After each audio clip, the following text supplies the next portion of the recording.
Donc au départ c'était pour deux raisons. Le côté sportif, puisque c'est toujours un challenge de se dire qu'on va faire un Tour de France à vélo. Et après il y avait le côté environnemental. C'est-à-dire qu'il y a des valeurs autour de ce projet, et le fait de se déplacer sans utiliser d'énergie fossile, c'était complètement cohérent avec le projet. Ensuite, il y a une troisième raison qui s'est ajoutée et à laquelle je ne m'attendais pas forcément, c'est que les personnes sont touchées par le fait de se déplacer à vélo, et donc du coup ils s'intéressent un peu plus au projet lorsqu'ils ont compris que tout sera fait en vélo en fait. Les objectifs, ils sont doubles. À la fois, c'est de présenter aux agriculteurs les nouvelles formes d'agriculture qui se développent, donc pour leur présenter les avantages, inconvénients et les guider pour tendre vers une agriculture de plus en plus excellente et respectueuse de l'environnement. Et de l'autre côté, c'est aussi prévenir les consommateurs, informer les consommateurs pour qu'ils comprennent un peu mieux les questions agricoles. En effet, aujourd'hui, je pense qu'on est à un tournant de la relation consommateur-producteur, puisqu'on voit que les consommateurs se prennent de plus en plus dans les enjeux de l'agriculture. On l'a vu cette année avec le glyphosate ou encore la question du véganisme, et je pense que les questions ne sont pas toujours abordées sous le bon angle. Yannick Jadot, qui est un politique qui était passé à la radio et qui avait dit qu'on mettait du glyphosate sur du colza. Donc le glyphosate sert à quoi? C'est un herbicide total, quand tu l'appliques, ça tue tout. Donc tu ne l'appliques pas sur une culture. Donc encore une fois, on a un politique qui parle à la France entière à la radio et qui dit n'importe quoi. Alors quand tu es agriculteur, que tu travailles 70 heures par semaine, que tu touches même pas un SMIC à la fin du mois, et que tous les jours tu te fais déglinguer par des politiques, des consommateurs, des gens qui ne connaissent rien à ton métier, je pense que ça peut énerver. Alors je sais pas vous, mais moi quand j'ai un débat avec un mec et que je sais qu'en face il connaît absolument rien du sujet, ça dure pas très longtemps.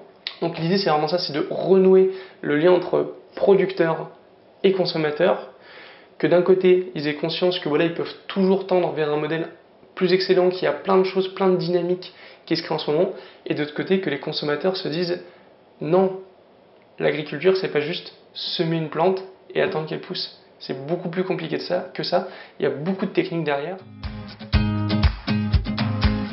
Donc l'idée c'est vraiment de rencontrer tout le monde, c'est-à-dire tous les types d'agriculture, donc que ce soit les grandes cultures, l'élevage, le maraîchage, les apiculteurs, l'arboriculture, voilà, vraiment tous les types de production. Ensuite c'est de rencontrer tous les modes de production d'agriculture, c'est-à-dire que ce soit de l'agriculture conventionnelle, de l'agriculture biologique, de l'agroécologie, de l'agroforesterie, etc. Vous voyez, il y a plein de types d'agriculture différentes qui existent maintenant, et on ne sait jamais laquelle correspond à quoi, quels sont les avantages et inconvénients de chacune. Donc l'idée c'est aussi de pouvoir présenter aux agriculteurs, aux consommateurs, tous ces types d'agriculture. Enfin, le troisième point c'est de rencontrer tous les acteurs. Donc les producteurs, certes, c'est le premier maillon de la chaîne on pourrait dire, mais il y a aussi des instituts techniques, il y a aussi des chercheurs, il y a aussi des étudiants, des associations, des coopératives. L'idée c'est vraiment de rencontrer tous ces gens qui ont un impact dans la structure de notre agriculture française aujourd'hui. Du coup, les vidéos que je vais poster suivent un peu cette dynamique, c'est-à-dire qu'il y aura toujours dans la vidéo une partie découverte du métier de la personne, de son quotidien, pour qu'il nous montre un petit peu le côté technique de son métier, et qu'on se dise, non, en fait, l'agriculture c'est pas ringard, hein, c'est pas juste un mec avec une fourche et des bottes et qui passe sa journée dans la boue. Et puis il y aura une côté un peu plus interview, donc où là la personne va pouvoir un peu s'exprimer sur comment il a mené son mode de culture, quelles sont ses problématiques tous les jours, et comment il voit l'avenir de son métier. Alors, ma position durant le projet, elle va être complètement neutre, en tout cas devant la caméra. L'idée, c'est que le public ne soit pas influencé par mon point de vue. En fait, souvent, quand on va regarder un documentaire à la télé, au cinéma, sur l'agriculture, rien qu'en voyant le titre, on sait déjà le point de vue du réalisateur.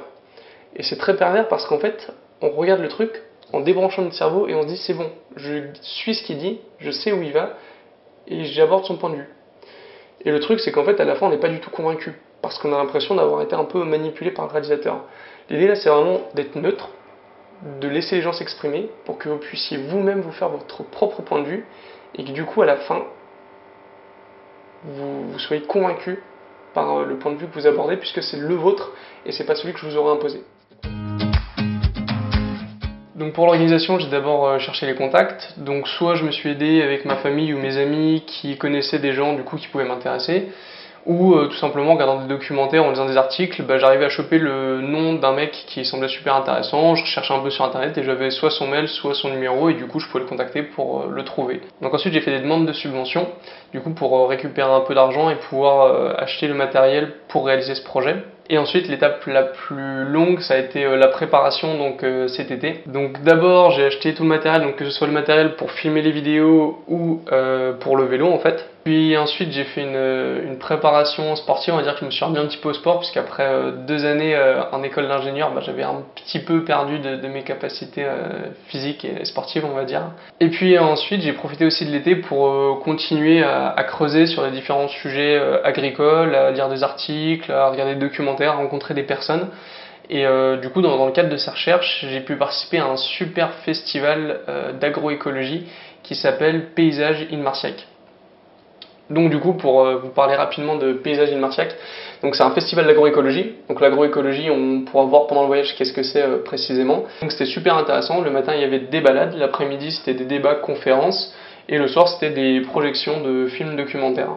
Donc il y avait des intervenants qui étaient super calés sur le sujet, et il y avait un public très diversifié, avec des consommateurs, des étudiants, des agriculteurs, bio, pas bio, gros, petits, et du coup c'était super intéressant puisqu'on avait des débats assez riches. Et donc si vous avez l'occasion de passer à Marciac, donc entre Toulouse et Pau, un été, arrêtez-vous à la ferme de Refaire pour pouvoir participer justement à ce super festival d'agroécologie.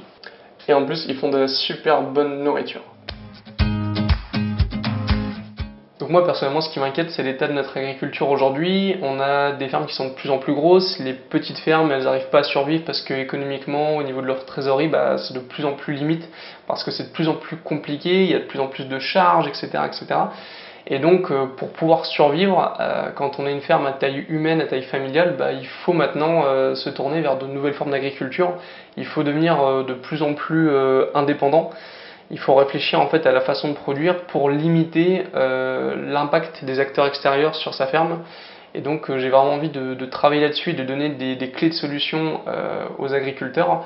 L'autre point qui me motive, c'est l'état écologique de notre planète. Donc c'est pas nouveau, on a des scientifiques ou des instituts qui publient des choses quasiment tous les jours pour nous dire qu'on a un état écologique catastrophique. Que dans 10 à 15 ans, on va avoir des premières répercussions graves de ce qu'on fait subir à la planète aujourd'hui. Et donc moi, j'ai pas envie d'attendre 15-20 ans que ça arrive en me disant j'ai rien fait. J'ai envie de me dire bon, je vais au moins essayer de faire quelque chose.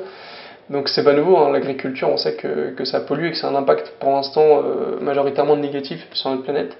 Mais voilà, il y a des formes d'agriculture qui se développent, qui sont positives par rapport à l'environnement, qui agradent l'environnement, nos sols, l'air, etc. Donc c'est important d'avoir conscience de ça et de ne pas se tromper de cible. C'est-à-dire qu'aujourd'hui, dans la tête des consommateurs, il y a bio, pas bio. Mais le débat, il est beaucoup plus compliqué que ça. Il y a tout l'intérêt du sol, en fait, de la vie du sol aussi qui rentre là-dedans et qui passe complètement à la trappe quand on discute agriculture, environnement. Et donc c'est aussi pouvoir remettre les consommateurs dans ce débat. Agriculture, environnement, où est-ce qu'on en est et comment on peut trouver des solutions. Merci d'avoir regardé cette vidéo, j'espère que ça a pu répondre aux différentes questions que vous vous posez par rapport au projet.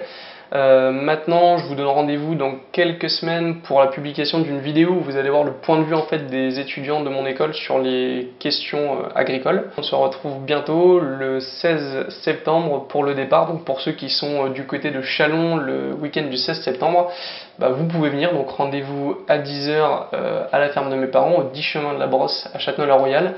Et puis si vous êtes motivé, vous pouvez venir aussi me suivre sur les premiers kilomètres que je vais faire à vélo. Donc vous pouvez le faire en vélo, en trottinette, en skate, en overboard, en ce que vous voulez.